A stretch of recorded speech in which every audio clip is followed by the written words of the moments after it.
என்னை தேடும் இறைவனே, உம்மை நாடி வருகிறேன்.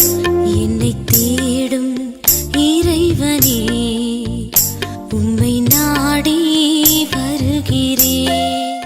இன்றைய தியானத்தின் தலைப்பு ஓய்வு நாள்.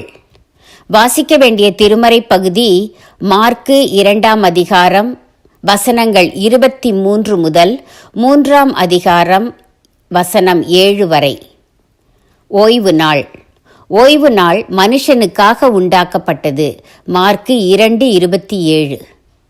10 கட்டளைகளிலேயே ஓய்வு நாள் ஆசரிப்பு பற்றி திட்டவட்டமாக எழுதப்பட்டிருக்கிறது. தேவன் 6 நாட்களில் இந்த உலகத்தை படைத்தார் என்றும் 7ஆம் நாளிலே ஓய்ந்திருந்தார் என்றும் திருமறையின் தொடக்கத்திலேயே பார்க்கிறோம். ஓய்வு நாளை மீறுகிறவர்கள் கொலை செய்யப்பட வேண்டும் என்றும் திருமறை கூறுகிறது. யாத்திராகமம் 31:15.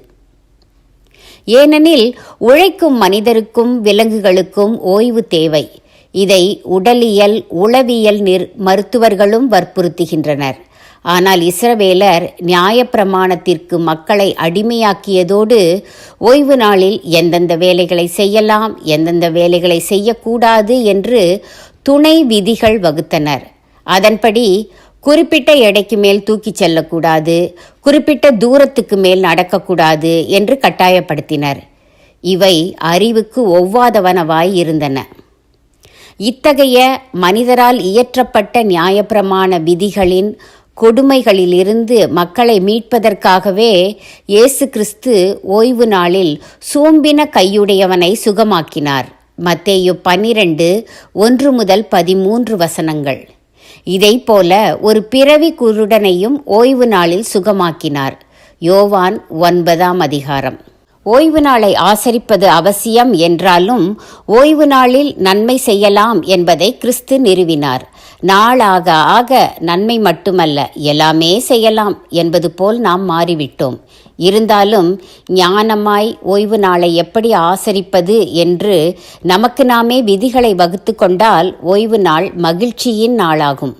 புதிய ஏற்பாட்டு வழக்கத்தின்படி வாரத்தின் 1ஆம் நாளை இன்று ஓய்வு நாளாக அனுசரிக்கிறோம். அந்த நாளில் ஆலயம் சென்று சபையாக ஆராதிக்கிறோம். மிக மிக நன்று. அதன் பின்னர் ஓய்வு எடுப்பதும் ஊர் சுற்றாமல் இருப்பதும் ஆன்மீக காரியங்களில் ஈடுபடுவதும் நல்லது. இளைய தலைமுறைக்கோ இன்று ஒரு நாள் தானே விடுமுறை, ஓய்வு, நண்பர்களோடு வெளியே போகலாமே, பொழுதுபோக்கு நிகழ்ச்சிகளில் பங்கு கொள்ளலாமே என்று தோன்றுகிறது. இதை குறித்து ஓய்வு நாளுக்கும் ஆண்டவராய் இருப்பவரிடம் கேட்டு பாருங்கள், நல்ல பதில் கிடைக்கும். ஓய்வு நாள் ஆன்மீகத்திற்கு உரிய நாள், நன்மை செய்வதற்கும் உரிய நாள். ஓய்வு நாள் ஆன்மீகத்திற்கு உரிய நாள், நன்மை செய்வதற்கும் உரிய நாள். தீர்மானம்: ஞாயிற்றுக்கிழமைகளில் ஆலயம் செல்வேன், ஓய்வெடுப்பேன், நன்மை மட்டும் செய்வேன்.